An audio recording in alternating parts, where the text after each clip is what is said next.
بسم اللہ الرحمن الرحیم۔ السلام علیکم ورحمۃ اللہ وبرکاتہ۔ اسٹرانگ وائس کے معزز سامعین اور سامعات، آج کی اس نئی ویڈیو پر تشریف لانے پر آپ کو خوش آمدید کہتے ہیں۔ آج کی ویڈیو میں ہم بات کریں گے کہ وہ سادات کا گھرانہ جس کے اندر 4 نوجوان لڑکیاں تھیں، کیسے مردار خچر کا گوشت کھانے پر مجبور ہوئے، پھر فرشتہ نما انسان نے ان کی کیسے مدد کی اور کیا مدد کی، پھر سادات کے گھرانے نے ان کو بدلے میں کیا دیا اور اللہ نے اس مدد کرنے والے کو کیا مقام دیا، کیسے اللہ نے اس مدد کرنے والے انسان کا ہم شکل فرشتہ پیدا کیا جو اس کے رشتہ داروں اور دوستوں سے ملتا رہا، اور کیسے جنت سے اس کے لیے خزانے کی ایک تھیلی آئی۔ تمام تر تفصیل اس ویڈیو میں۔ حضرت ربیع بن سلیمان رحمہ اللہ کہتے ہیں کہ میں حج کے لیے جا رہا تھا، میرے ساتھ میرے بھائی تھے اور ایک جماعت تھی۔ جب ہم کوفہ میں پہنچے تو وہاں ضروریات سفر خریدنے کے لیے میں بازاروں میں گھوم رہا تھا۔ ایک ویران سی جگہ میں ایک خچر مرا ہوا پڑا تھا اور ایک عورت جس کے کپڑے بہت پرانے بوسیدہ تھے، چاقو لیے ہوئے اس کے ٹکڑے گوشت کے کاٹ کاٹ کر ایک زنبیل میں رکھ رہی تھی۔ مجھے یہ خیال ہوا کہ یہ مردار گوشت لے جا رہی ہے اور اس پر سکوت کرنا ہرگز جائز نہیں۔ عجب نہیں، یہ کوئی بھٹیاری عورت ہے، یہی پکا کر لوگوں کو کھلا دے گی۔ میں چپکے سے اس کے پیچھے ہو لیا، اس طرح کہ وہ مجھے نہ دیکھے۔ وہ عورت ایک بڑے مکان میں پہنچی جس کا دروازہ بھی اونچا تھا۔ اس نے جا کر دروازہ کھٹکھٹایا، اندر سے آواز آئی، کون ہے؟ اس نے کہا، کھولو، میں ہی بدحال ہوں۔ دروازہ کھولا گیا اور اس میں سے 4 لڑکیاں آئیں جن کے چہرے سے بدحالی اور مصیبت کے آثار ظاہر ہو رہے تھے۔ وہ عورت اندر گئی اور وہ زنبیل ان لڑکیوں کے سامنے رکھ دی۔ میں کواڑوں کی درزوں سے جھانک رہا تھا۔ میں نے دیکھا اندر سے گھر بالکل برباد خالی تھا۔ اس عورت نے روتے ہوئے لڑکیوں کو آواز دی کہ لو، اس کو پکا لو اور اللہ کا شکر ادا کرو۔ اللہ تعالیٰ کا اپنے بندوں پر اختیار ہے، اس کے قبضے میں لوگوں کے قلوب ہیں۔ وہ لڑکیاں اس کو کاٹ کاٹ کر آگ پر بھوننے لگی۔ مجھے بہت ضیق آئی۔ میں نے باہر سے آواز دی، اے اللہ کی بندی، اللہ کے واسطے اس کو نہ کھا۔ وہ کہنے لگی، تو کون ہے؟ میں نے کہا، میں ایک پردیسی آدمی ہوں۔ کہنے لگی، اے پردیسی، تو ہم سے کیا چاہتا ہے؟ ہم ہی خود ہی مقدر کے قیدی ہیں۔ 3 سال سے ہمارا نہ کوئی معین و مددگار ہے، تو ہم سے کیا چاہتا ہے؟ میں نے کہا، مجوسیوں کے ایک فرقے کے سوا مردار کھانا کسی مذہب میں جائز نہیں۔ وہ کہنے لگی، ہم خاندان نبوت کے شریف ہیں، یعنی سید ہیں۔ ان لڑکیوں کا باپ بڑا شریف تھا، وہ اپنے ہی جیسوں سے ان کا نکاح کرنا چاہتا تھا۔ اس کی نوبت نہ آئی، اس کا انتقال ہو گیا۔ جو ترکہ اس نے چھوڑا تھا وہ ختم ہو گیا۔ ہمیں معلوم ہے کہ مردار کھانا جائز نہیں، لیکن اضطرار اور مجبوری کی حالت میں جائز ہو جاتا ہے۔ ہمارا 4 دن کا فاقہ ہے۔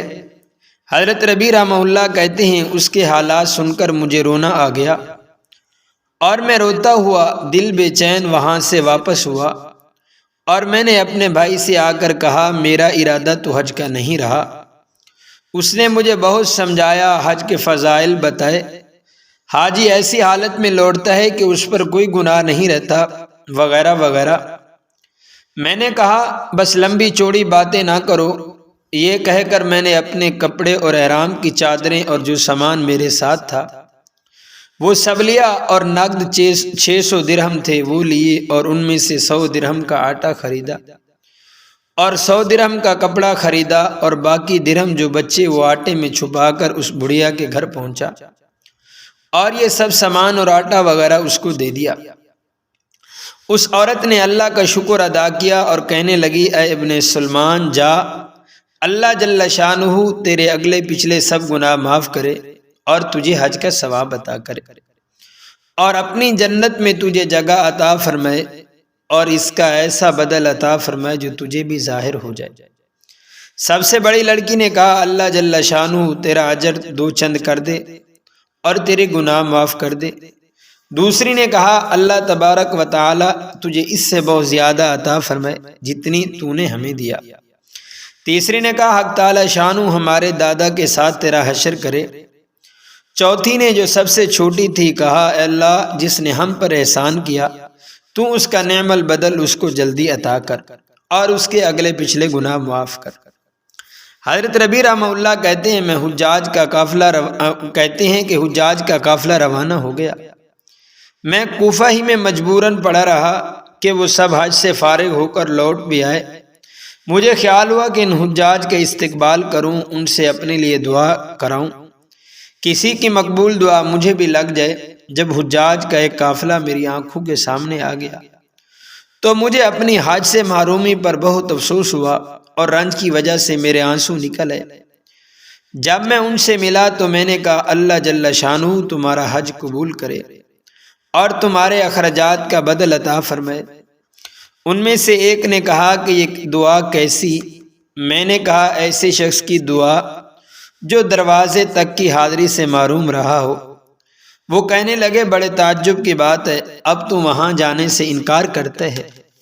تو ہمارے ساتھ عرفات کے میدان میں تھا، تو ہمارے ساتھ رمی جمرات میں تھا، تو ہمارے ساتھ طواف کر رہا تھا۔ میں اپنے دل میں سوچنے لگا یہ اللہ کا لطف ہے، اتنے میں خود میرے شہر کے حاجیوں کا قافلہ آ گیا۔ میں نے کہا حق تعالی شانہ تمہاری صحیح قبول فرمائے، تمہارا حج مقبول فرمائے۔ وہ بھی یہی کہنے لگے تو ہمارے ساتھ عرفات پر نہیں تھا یا رمی جمرات نہیں کی، اب انکار کرتے ہیں۔ ان میں سے ایک شخص آگے بڑھا اور کہنے لگا بھائی اب انکار کیوں کرتے ہو؟ کیا بات ہے؟ آخر تم ہمارے ساتھ مکہ میں نہیں تھے یا مدینہ میں نہیں تھے جب ہم قبر اطہر کی زیارت کر کے باب جبرائیل سے بار کو آ رہے تھے؟ اس وقت ازدحام کی کثرت کی وجہ سے تم نے یہ تھیلی میرے پاس امانت رکھوائی تھی جس کی مہر پر لکھا ہوا تھا من عاملنا ربحا، جو ہم سے معاملہ کرتا ہے نفع کماتا ہے، یہ تمہاری تھیلی واپس ہے۔ حضرت ربیع رحمہ اللہ کہتے ہیں کہ واللہ میں نے اس تھیلی کو کبھی اس سے پہلے دیکھا بھی نہ تھا۔ اس کو لے کر گھر واپس آیا، عشاء کی نماز پڑھی، اپنا وظیفہ پورا کیا۔ اس کے بعد اسی سوچ میں جاگتا رہا کہ آخر یہ معاملہ کیا ہے، آخر یہ قصہ کیا ہے۔ اسی میں میری آنکھ لگ گئی تو میں نے حضور اقدس صلی اللہ علیہ وسلم کے خواب میں زیارت کی۔ میں نے حضور صلی اللہ علیہ وسلم کو سلام کیا اور ہاتھ چومے۔ حضور صلی اللہ علیہ وسلم تبسم فرماتے ہوئے سلام کا جواب دیا اور ارشاد فرمایا اے ربیع آخر ہم کتنے گواہ اس پر قائم کریں کہ تو نے حج کیا؟ تو مانتا ہی نہیں۔ سن بات یہ ہے کہ جب تو نے اس عورت پر جو میری اولاد تھی صدقہ کیا اور اپنا زاد راہ ایثار کر کے اپنا حج ملتوی کر دیا تو میں نے اللہ جل شانہ سے دعا کی کہ وہ اس کا نعم البدل تجھے عطا فرمائے۔ تو حق تعالی شانہ نے ایک فرشتہ تیری صورت بنا کر اس کو حکم فرما دیا کہ وہ قیامت تک ہر سال تیری طرف سے حج کیا کرے، اور دنیا میں تجھے یہ عوض دیا کہ 600 درہم کے بدلہ 600 دینار عطا کیے۔ تو اپنی آنکھوں کو ٹھنڈا رکھ۔ پھر حضور صلی اللہ علیہ وسلم نے بھی یہی الفاظ ارشاد فرمائے من عاملنا ربحا۔ حضرت ربیع رحمہ اللہ کہتے ہیں کہ جب میں سو کر اٹھا تو اس تھیلی کو کھولا، اس میں 600 دینار یعنی اشرفیاں تھیں۔